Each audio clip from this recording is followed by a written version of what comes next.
Most people think rich people just have more money, but that's not true. They use tools that quietly multiply their income while everyone else is working harder for less. And here's the crazy part. Some of these tools are available to you right now, but almost nobody is using them. In the next few minutes, I'm going to show you 10 powerful tools the rich use daily. And number 6 might completely change how you think about money. Let's dive right in. Ever get that feeling that the wealthy are playing a totally different game? Well, you're not wrong. Today, we're pulling back the curtain on the secret financial toolkit they use to build fortunes and, more importantly, keep them for generations. This quote just hits it right on the head, doesn't it? We're about to walk through the kind of stuff you'd normally have to pay a top dollar financial advisor thousands just to hear about. So let's dive right in.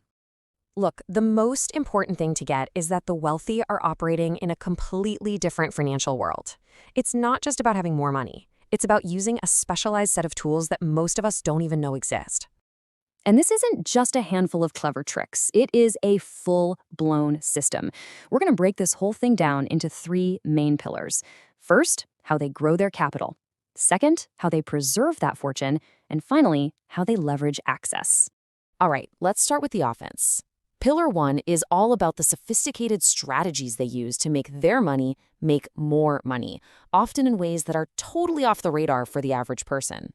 So first up is something called smart debt. And you need to forget everything you think you know about debt from, credit cards or car loans. This is not about buying stuff. This is about using your existing assets, like your stock portfolio, as collateral to get super cheap cash to buy more assets. And this all leads to the ultimate smart debt strategy, which has a pretty memorable name: buy, borrow, die. It works like this. First, you buy assets that grow in value. Then, and this is the key, instead of selling and paying a huge tax bill, you just borrow against them. That loan? It's tax-free cash. The die part? Well, it sounds grim, but when you pass away, the IRS basically resets the asset's value, which means your kids could inherit it and sell it without paying taxes on all those years of growth. It's wild. Okay, now let's talk about the stock market. A lot of us might buy an S&P 500 ETF, right? Simple. The wealthy use a tool called direct indexing. It means they literally own all 500 individual stocks. Why would they do that? So their software can scan the portfolio, and the second a single stock dips, it sells it to create a tax loss, which they can use to cancel out other gains, and then it immediately buys a similar stock. It's like programming the market to just spit out tax deductions for you. So you can see the difference, plain and simple. The average investor gets the market return. The wealthy investor gets the market return plus a bunch of tax benefits, just by playing the game on a more granular level. And of course, they are not doing any of this by themselves. When you've got millions on the line, you stop guessing, you hire a whole team of specialists. We're talking tax attorneys, portfolio managers, you name it. You're basically paying to avoid all the expensive mistakes that the rest of us have to learn the hard way. And that brings us to pillar number 2, preserving the fortune. Because making money is one thing, but keeping it safe for generations, that's a whole different ballgame. This is all about playing defense. I mean, this question really frames it perfectly.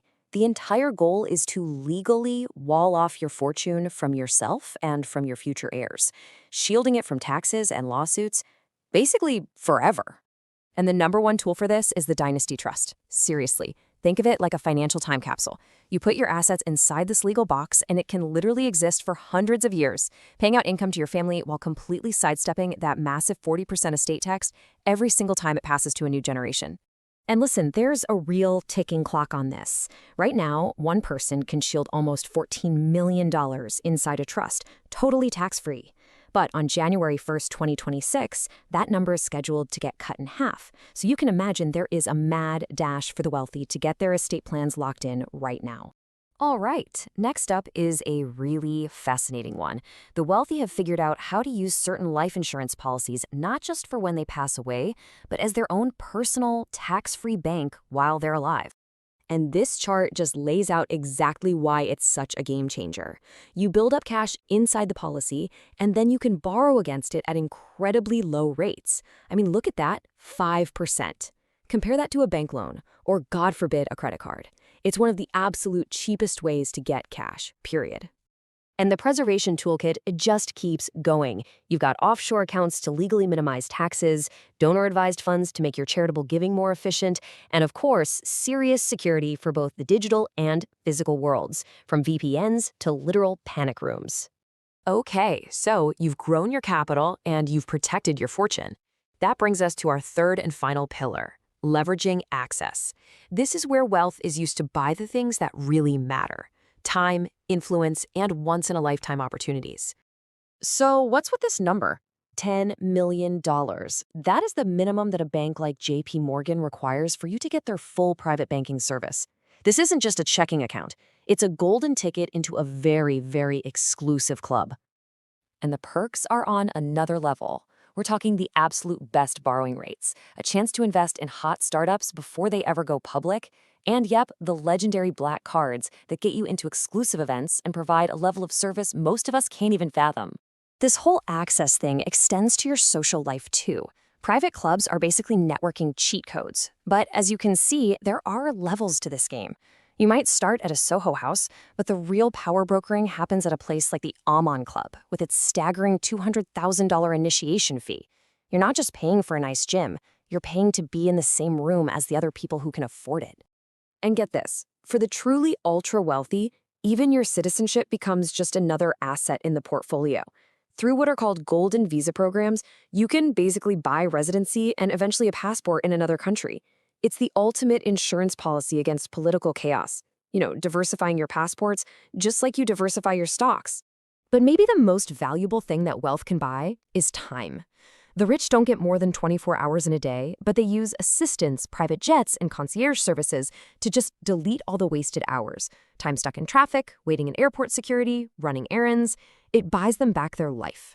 So, when you put it all together, the smart debt, the dynasty trusts, the private clubs, the golden visas, you start to see it, right?